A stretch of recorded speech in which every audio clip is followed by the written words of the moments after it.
শীতকাল মানেই কুয়াশা মাখা ভোরে এক গ্লাস ঠান্ডা খেজুর রস। রাস্তার দুই ধারে দাঁড়িয়ে থাকা খেজুর গাছগুলো এখন গাছিদের দখলে। বিকেল হলেই তারা মাটির ভার নিয়ে গাছে ওঠে রস সংগ্রহে। আবার কুয়াশা স্নাত ভোরে সূর্যোদয়ের আগে তা গাছ থেকে নামিয়ে রস প্রেমীদের চাহিদা মিটিয়ে অবশিষ্ট খেজুরের রস জ্বালিয়ে তৈরি করেন সুস্বাদু গুড়। ভোজন রসিকরা দূর দূরান্ত থেকে খুব ভোরেই আসেন গাছিদের কাছ থেকে টাটকা রসের স্বাদ গ্রহণ করতে। এখানে আসছি তিনটা লোক আমরা খেজুরের গাছ কাম দিই এবং ডাবর লাগাই। আবার ভোর 5টার সময় আমরা রস নামাই। খেজুরের গাছ কাম দিয়ে খাঁটি গুড় তৈরি করে, রসানি জাল দিয়ে খাঁটি গুড় তৈরি করে। এখান থেকে দূর দূরান্ত থেকে লোক আসি নিয়ে যায়। কুড়িগ্রামের ভেজাল মুক্ত খেজুরের রস বা গুড়ের চাহিদা বেশি থাকায় সকাল ও সন্ধ্যায় ঢাকা সহ বিভিন্ন এলাকা থেকে ক্রেতারা তা সংগ্রহ করতে ছুটে আসেন এখানে। ভেজাল মুক্ত গুড় ক্রয় করতে পেরে ক্রেতারা বেজায় খুশি সুস্বাদু ও টাটকা রস সংগ্রহ করতে পেরে।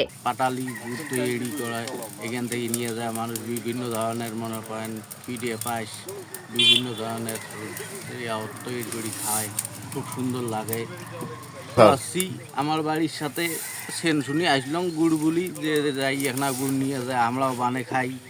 সংগ্রহ করা রস বড় টিনের চুলায় জাল দিয়ে তৈরি করা হয় খাঁটি খেজুরের গুড়। চুলার আগুনে রস ফুটতে ফুটতে ঘন হয়ে ওঠে, ছড়িয়ে পড়ে মিষ্টি গন্ধ। খেজুরের রসের তৈরি গুড় কিংবা রস খেতে দূর দূরান্ত থেকে ছুটে আসেন অনেকেই। কেউ বা গুড় কিনে নিয়ে যাচ্ছেন বাড়িতে, যা দিয়ে তৈরি করছেন শীতকালীন নানা ধরনের মজাদার পিঠা। শীত এলেই এই গুড় ও রস ঘিরে গ্রাম বাংলায় বাড়ে কর্মচাঞ্চল্য। আমাদের উত্তরাঞ্চলে বর্তমানে খুব শীত পড়েছে। আমরা এই শীতের প্রধান আকর্ষণই হলো খেজুরের রস। তাই খেজুরের রস খাওয়ার জন্য আমরা বন্ধু বান্ধব সহ আসলাম এই ফুলবাড়ি এলাকায় নাগেশ্বরী থেকে। দিনটি খুবই উপভোগ করলাম এবং স্মরণীয় হয়ে থাকবে এটা আমার জন্য।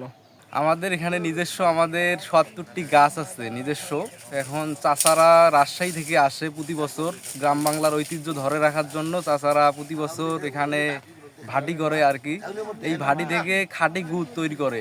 এখানে দূর দূরান্ত থেকে লোক আসে, এই গুড় নিয়ে যায়, আবার রস খাইতে প্রতি সকালবেলা রস খাইতে আসে। এ বিষয়ে উপসহকারী উদ্ভিদ সংরক্ষণ কর্মকর্তা জানান, জলবায়ু পরিবর্তনের কারণে আস্তে আস্তে গ্রাম বাংলা থেকে গাছগুলো কমে যাচ্ছে। গাছ বৃদ্ধির লক্ষ্যে কৃষি সম্প্রসারণ অধিদপ্তর কৃষকদের মাঝে খেজুর গাছের চারা বিতরণ করছেন। এছাড়া মানসম্মত গুড় তৈরির জন্য কৃষকদের প্রয়োজনীয় পরামর্শ প্রদান করা হচ্ছে। জলবায়ুর পরিবর্তনের কারণে সেটি আস্তে আস্তে কমে যাচ্ছে। সে কারণেই আমাদের কৃষি বিভাগ থেকে আমরা কৃষকের মাঝে কিছু খেজুরের গাছ চারা বিতরণ করেছি।